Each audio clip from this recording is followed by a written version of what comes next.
Retail Smarts podcast. I'm your host, Dominique Lamb. Today, I'm incredibly excited to welcome Gabby Leibovich. Many of you will know Gabby and have heard wonderful tales of him. And it's really this is about having a legend on our podcast today, because this man has done some absolutely incredible things, certainly within the retail space, particularly in the online retail space, and really is about the epitome of disruption and innovation, working with iconic businesses, including, Catch of the Day, EatNow, Menulog, Scoopon, and Luxury Escapes. Within 13 years, he and his brother have built and sold and or merged brands for more than $1 billion. Not many people can say that they've done that, certainly not in a lifetime. And certainly not with their brother. So this is absolutely a real honour today. So welcome to our show, Gabby. Thank you, Dominique. It's great being here with you. We always start our podcasts with asking people, what made them get involved in retail? What was the lure to the retail industry? Okay, so I'll start with the following. I've never really applied for a job. I'm 51 years old, and I've never really worked for anyone but myself, or in the early days, my dad. My dad was a small-time retailer, both in our country of my birth, Israel, as well as Australia. We came here in 1986 when I was 16. And, literally from the age of 16, we started selling in Melbourne markets, jewelry, clothes, whatever we could get our hands on. And I'm guessing this was my early introduction to buying and selling. Later on, we were running in Melbourne a store similar to what you would describe a JB Hi-Fi or a Good Guys. And I spent over 10 years doing exactly that, selling televisions, microwave, cordless phones, fax machines, advertising in the local papers, learning how to deal and how not to deal with suppliers and customers. And I'm guessing that was my university and education of retail, which gave me the basic tools to be there at the right place at the right time when online shopping hit Australia. And we started selling on eBay, sometime around 2004. It's such an interesting tale because, I think that people that are so successful in this industry often have merchant in their blood, and it is that real kind of lessons learned on the ground. What are some of the biggest lessons from early on in your career when you were at the markets or when you were working with your dad that you think you've carried forward, into all of the amazing brands that you've worked with? Look, there's so many, and as a matter of fact, we wrote a book of it full of 200 lessons.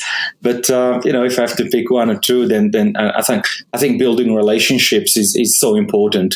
So relationships, you can look at it in so many facets. But number one is building a relationship with your supplier, because again, without your supplier, you are worth nothing, and the supplier has a lot of choice as to who they want to give their best-selling stock at the best prices, and of course, building a relationship with your customers, because without customers, we are nothing.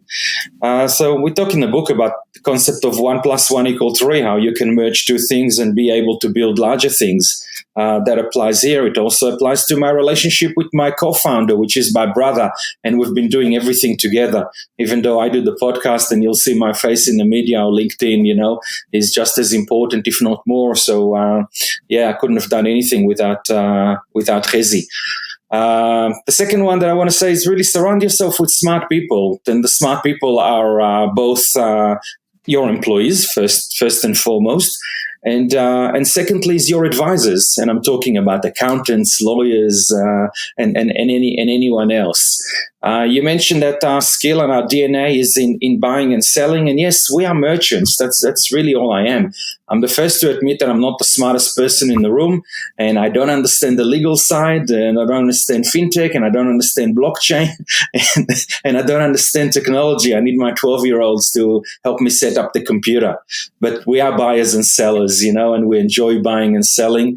In the past, it was retail, and now it's in front of the PC.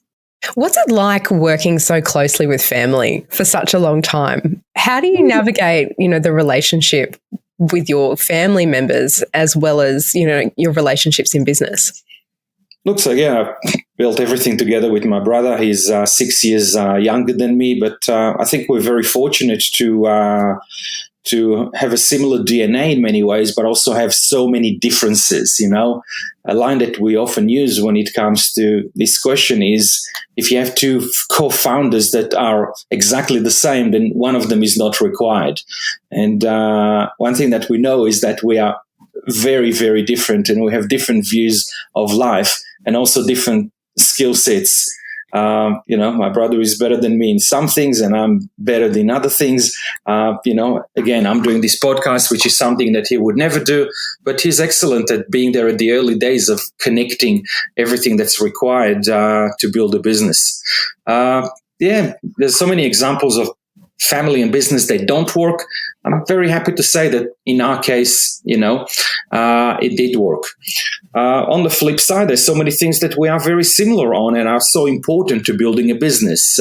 For example, our appetite for risk. We are both very much risk takers, and we make decisions, very, very quickly.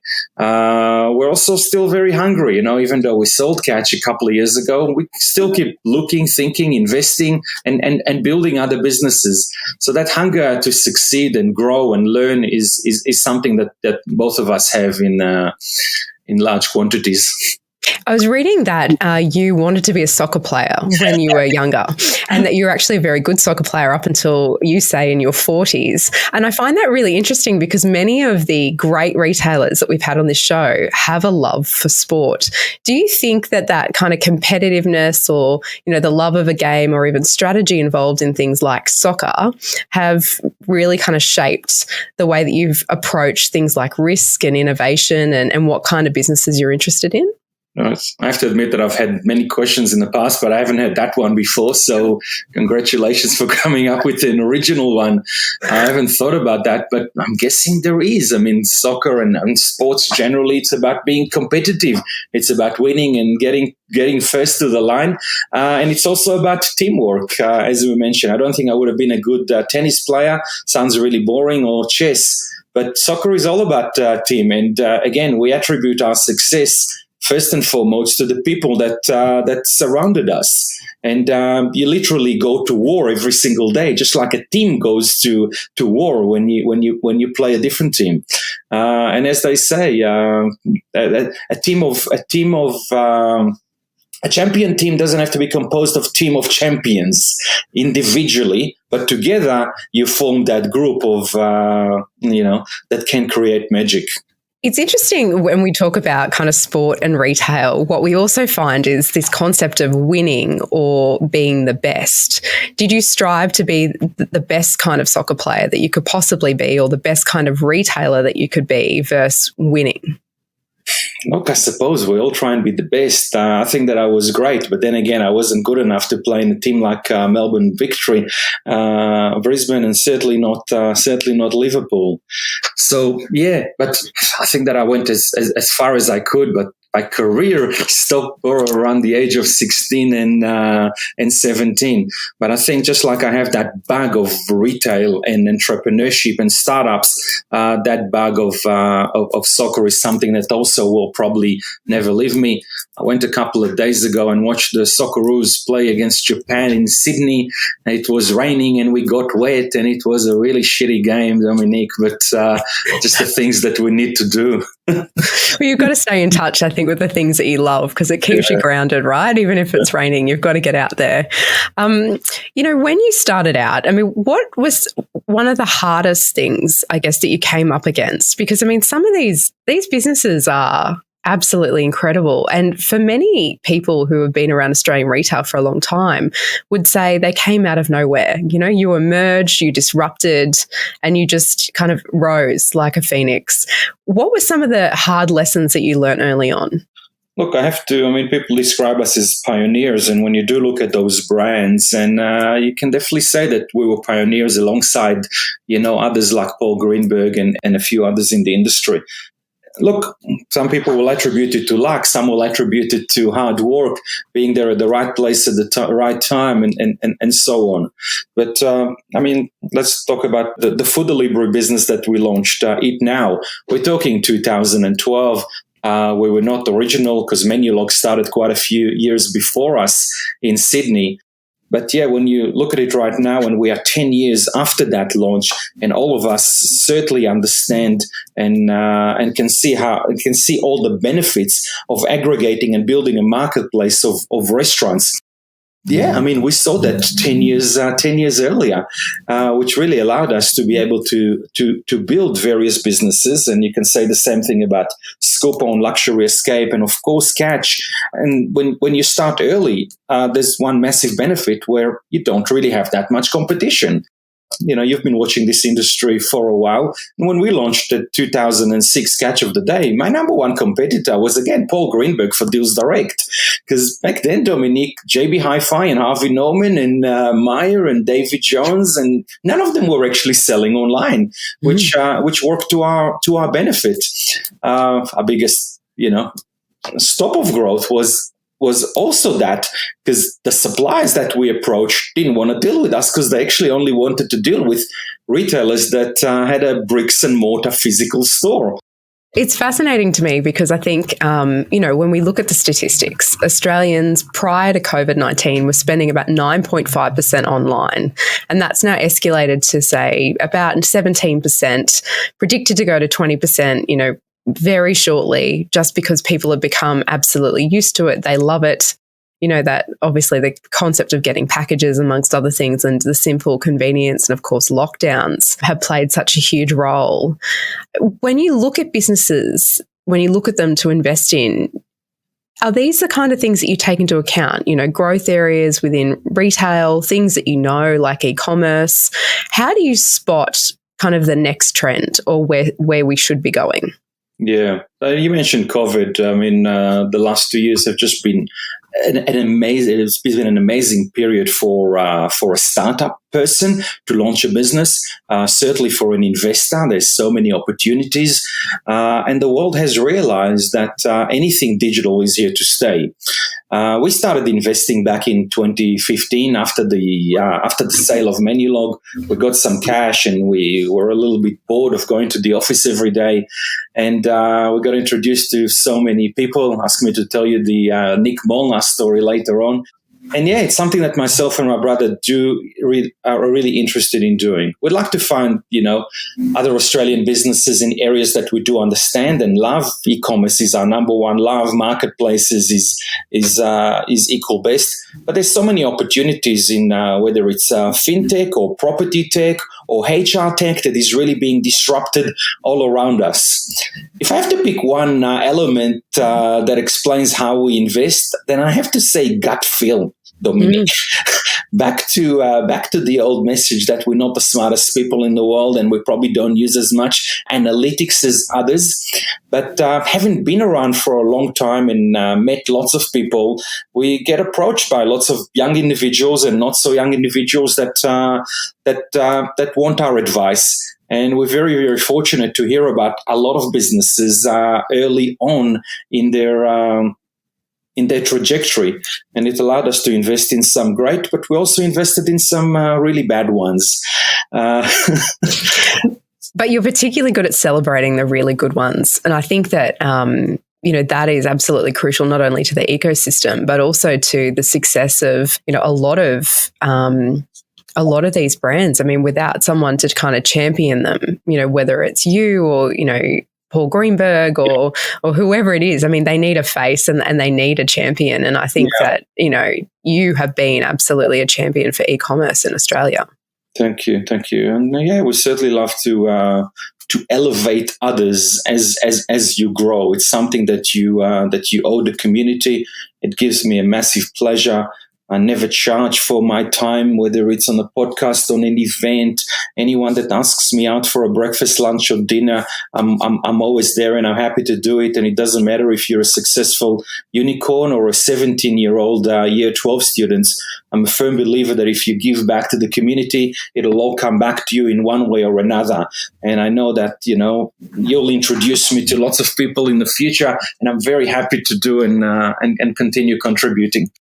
I mean, that's such a great way to live, right? Especially in an industry like an ecosystem like Australia's retail. Where do you think that comes from? I mean, do you think that that's, a part of your values that you were raised with, or, is it something that, over time and time again, you've seen, I guess, the rewards for simply giving back and giving your time and making yourself available? Definitely have seen the reward again and again and again. When you do the right thing, it'll come back. But, as they say, Dominique, and in the Jewish religion, we really believe in that. The best way to help is really help those that will most likely will never be able to repay that debt to you. Again, we came to Australia with absolutely nothing. I started with nothing at the age of 36.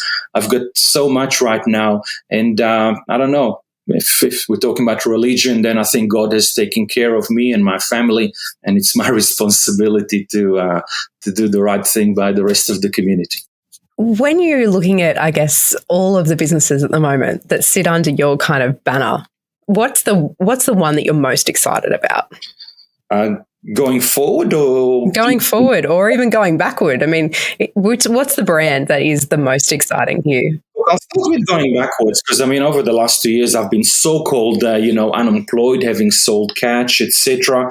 But, if I meet someone in the coffee shop and they ask me who you are and what you do, then I'm guessing the best way to describe it is I'm the founder of Catch.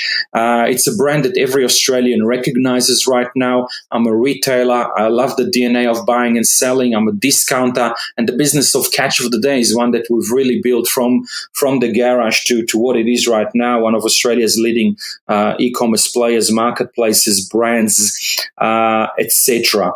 Again, talking about myself and my brother was a lot more involved in the Scoopon business later on, and then he moved on to the menu log. But I was always the catch guy, growing that business, growing the cash cow that supported the other ones. My number one love is retail, so this is a relevant podcast talking to you. I'm a big fan of Catch. I've been shopping on Catch for a very long time, even when you were still very heavily involved in Catch and still now. It's an amazing concept. How did you come up with that concept? I mean, as you say, there was Paul Greenberg and Deals, and then there was you. Was it a light bulb moment, or? So it is interesting because I'll have to mention Paul Greenberg again. Paul Greenberg was running Deals Direct. They were claiming to have about 5,000 SKUs at the time, and we were running a business called Daily Deals that had about 70, 80, 100 SKUs. Why? Because we didn't have the money to grow. We didn't have the space. We didn't have the people. We're talking very early 2006. And we spotted the site in the USA called Woot, WOOT.com. And Woot was the first company in the world to come up with that silly, crazy concept of selling only one deal a day. And we looked at it and said, wow, we think that we are great buyers, and that's the main reason to our success. We can probably bring Woot to Australia. And we launched catchoftheday.com.au, whereby we sold one deal a day every single day at midday. The first day we sold 13 products, and the second day it was 20 and 30, and it just kept on growing. And due to the strength of our deals, first and foremost, and the lack of competitors as well, Dominique, because no one else was selling online, we managed to grow by word of mouth. Everyone told their friends about that new site that one day will sell shoes and the next day cosmetics and the following day Manchester, and you just don't know what will come up. We managed to, what we like to describe as surprise and delight our audience by keep coming up with great deals that kept on selling at large numbers. And it just kept on growing and growing and growing from there. And by 2010, we were Australia's most watched online shopping site. And it was just a lot easier to keep on growing and evolving. For our listeners that are trying to surprise and delight their own customers and build those relationships with customers, what's your top tip for, personalization or just kind of building that relationship with your consumer? Look, our number one reason for success, Dominique, and there was really one, is the ability to source great products at great prices. But how do you do that? You do that by knocking on doors, by finding that third door, by not giving up, by working hard, by, of course, having the knowledge to distinguish between a great deal and a bad deal. As I mentioned earlier, you really rely on your suppliers, and those suppliers get pressures from the Jerry Harveys and JB Hi-Fis of the world not to sell to you. And you need to keep building those relationships and prove to them that they should, because you'll be able to pay them quickly, do it nicely. Would you believe that one of our excuses in 2006 and 7 was that we are doing it sort of undercover, because not many people were selling online. Everyone was looking at bricks and mortar retail. So if you give us all your end of line and clearance, no one will actually find out about it because we are selling online. Sounds funny today, doesn't it? But that was life back then.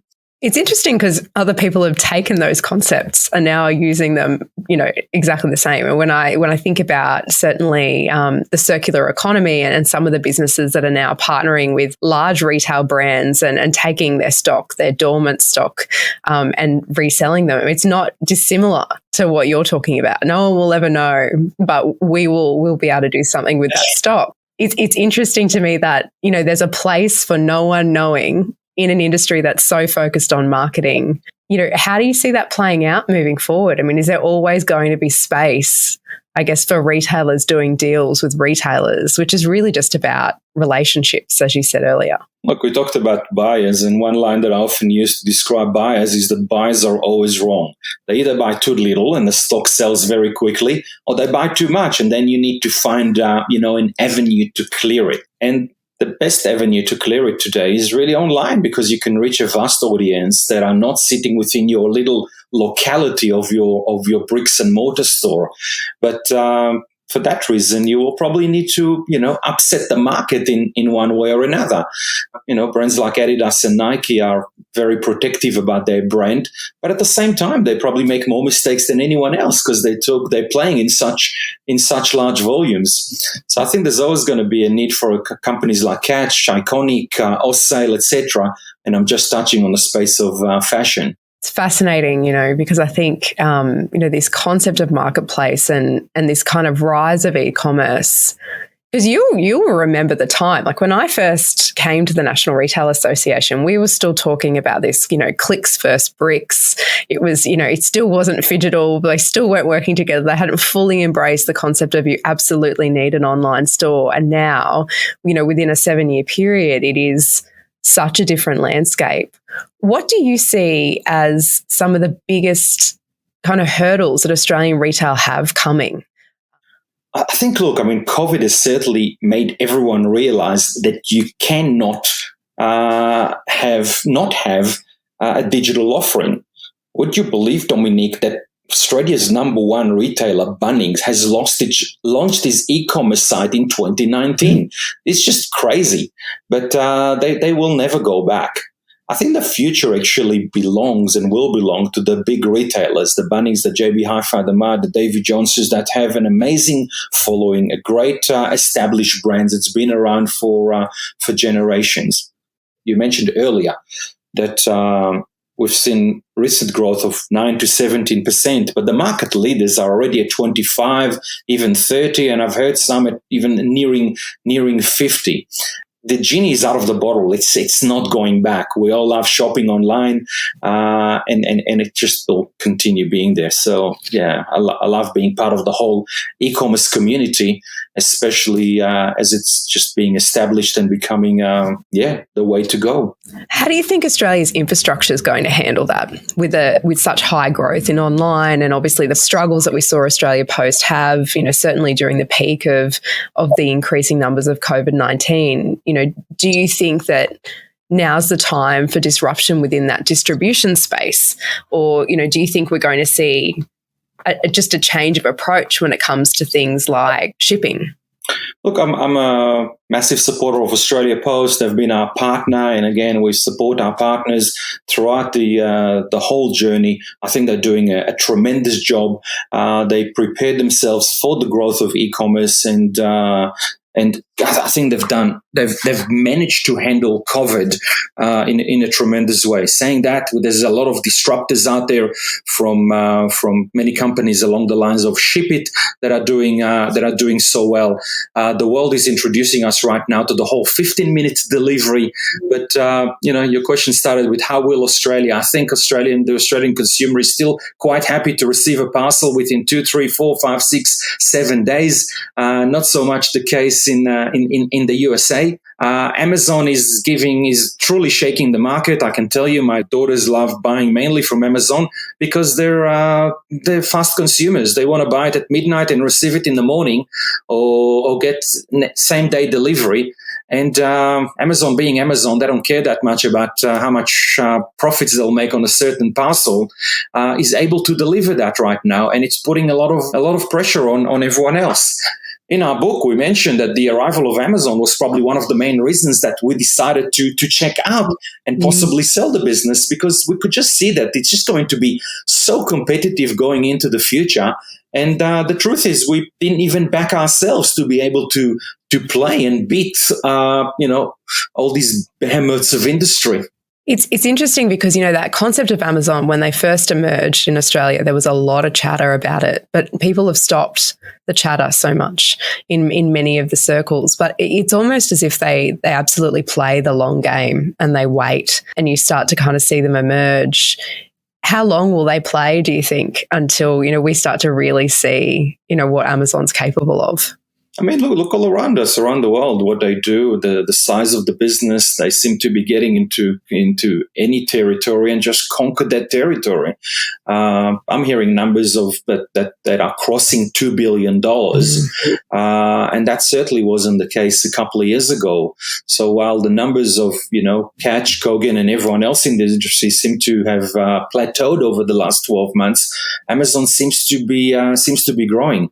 And by the way, Dominique, I'm saying that with pain because I hate them. I love Catch, and I want to see Catch succeed and not Amazon. For us, it's always going to be the enemy. But as I mentioned, it's not for the consumers and it's not for my daughters either. Well, and you know what? I think you've always got to have a look at that enemy and just make sure that you can see what they're up to so you plan your next move, right? Absolutely. We only have a few minutes left, and I ask everybody this question on this podcast, but what are you reading or watching at the moment?